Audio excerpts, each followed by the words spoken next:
Ako po si Luella Durano. The doctor said to me na meron po akong endometriosis.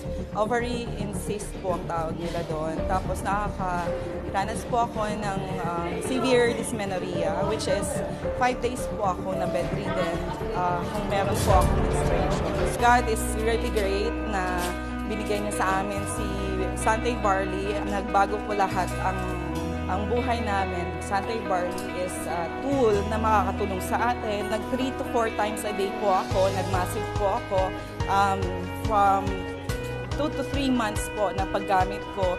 Regular na po, hindi na po siya sumasakit. Nagkaroon na lang po ako ng 1 to 2 sachet for the maintenance every day. Nakakapag-drive na po ako kahit meron akong menstruation. At the same time, nagagawa ko po yung regular na gawain sa bahay. At the same time, meron po akong time sa family ko. Thank you, Santay Barley.